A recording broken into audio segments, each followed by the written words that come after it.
Sit down, kids. So, i-invite po natin si Francesca or dumating po si Francesca para bigyan po tayo ng konting tip. Together po ng kanyang mommy para po mabigyan po tayo ng mga ideas kung paano po yung mga gagawin natin in the near future. So, bago ko po ipakilala sa si Francesca, nais ko muna pong ipakilala, i-ano sa inyo yung mga kanya po mga naging project. Commercial model po siya ng Jollibee, commercial model po siya ng Growly, endorser po siya ng Fiesta Communities, Prime by Fiesta Communities, Billboard model po siya, Showtime Mini Miss You semi-finalist, Linlang BFF role, nag-aapoy na damdamin, siya po yung Young Jane Oneza, at syempre ang kanyang upcoming shows po, Ang Pulang Araw, Young Sanya Lopez, at Ang Magpakailanman. So, mommies and kids, palakpakan po natin. Si Francesca naman, ang GMA artist po, nagaling sa Department. Hello po sa inyo lahat. Ako po si Cheska Maranan, or bilang Batang Matibay ng Bear Brand. Bago po ako magsimula, thank you po sa nag-invite mo sa akin para maging special guest ko po ngayon na si Ate KB and Ate Rose and Mama Lani po. Thank you po and Sir Donnie po. Ikukwento ko lang po sa inyo yung experience ko po sa Tala. So, when I was 7 years old, I started to workshop sa Tala.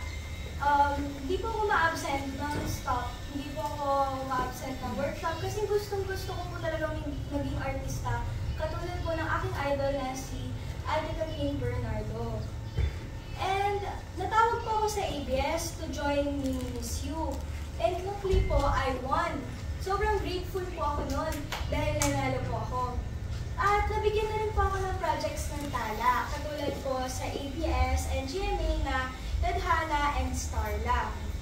And okay lang po sa akin kahit nung bata po ako, hindi po ako nakita lang kahit nag-shoot po ako, kahit extra lang po ako, okay lang po dahil okay lang po kasi na-experience ko naman po. Tapos po, yung nag-pandemic, dapat po kukunin po ako ni Meme Vice sa kanyang bagong show. Pero, nagsara yung ABS at nagka-pandemic. Pero po, nung when I was 9 years old, I auditioned to join Bear Brand commercial. Tapos po, out of 300 kids po yun, tapos ako po yung napili. So, sobrang grateful po ako. Kasi sinipagan ko po at pinagdasal ko po at hindi po ako nawala ng pag-asa. After po nun, nagka-Jollibee commercial din po ako. Sa ABS po, yung mga teleserye ko po is Nag-aapoy na Damdamin and Linlang. And sa ano naman po, sa mga iba ko pong mga commercial ay Grab Philippines and Brody yung latest commercial ko po. Minsan, may mga pangarap na minsan abot kamay muna, pero minsan, lalako na lang, parang mula. Kaya, huwag na po tayo mawala ng pag-asa. Imbes, gawin na lang natin ng inspirasyon para magpuulit tayo ng bagong pangarap. At, huwag naman po tayo mawala ng pag-asa. I believe in saying, when the time is right, the Lord will make it happen.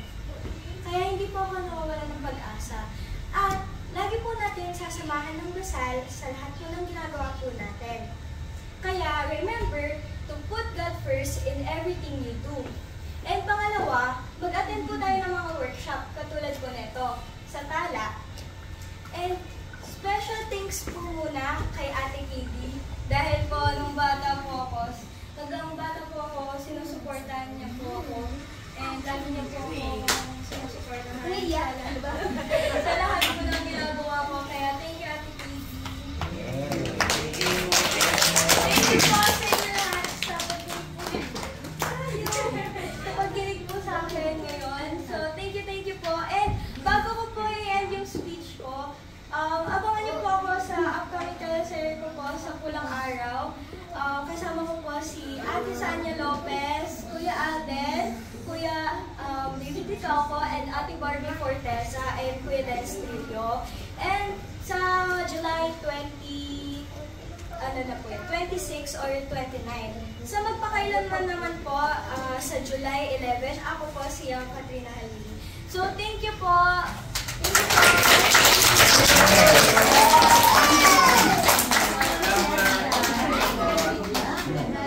Okay, next naman po yung mga inawa po ni Cheska. Ay, proud. Hindi ako prepared. Anyway, thank you po sa pag-invite sa anak ko. Thank you po kay Ma'am Dani, kay Mrs. KB, kay Ate Rose, kay Sir Dom, sa lahat po ng pagtitiwala nila sa pagmamahal. So, yan, nag-start po yan, 7 years old siya. Hindi po siya tumigil sa pag-workshop kasi hindi ko po yun kagustuhan. Yung mas kagustuhan ng anak ko. So, from there po, ang advice ko lang po sa mga parents na nandito, especially kay mga mommies, no? So, wag po natin, wag po natin silang kontrolin dun sa mga gusto nilang gawin sa buhay nila. So, best support lang natin sila. Then, wag po natin silang pilitin. No? Kung ayaw nila, gusto nila magpahinga, ano natin yun? I-respect po natin kung ano yung magiging decision. Kasi kahit bata po yung kailangan po nila yung respeto galing sa magulang. No?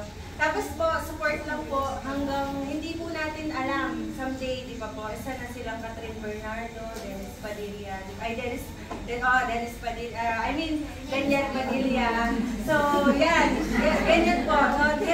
Kami po mismo, if ever, ayan po, alam po ni Sis Kitty yan, pag may mga needs po, yung mga kakilala naming agency, ng mga bata, so, sinasama po namin yung mga ibang kids na taga Pampanga sa mga shoots ni Cheska. So, never po kami naging madamot sa project. Kaya siguro po, blessed po yung anak ko dahil po, hindi po kami madamot sa mga tao na kapaligid sa amin. Yun po. So, thank you po sa subayo sa anak ko. Then, pakiabangan nyo na lang po, makipalo na lang po yung patient. Saka, wag po tayong titigil sa pag-workshop. Doon po sila lalong magiging hasak sa mga skill na kailangan nila sa industriya ng pag-artist. Thank you po, galing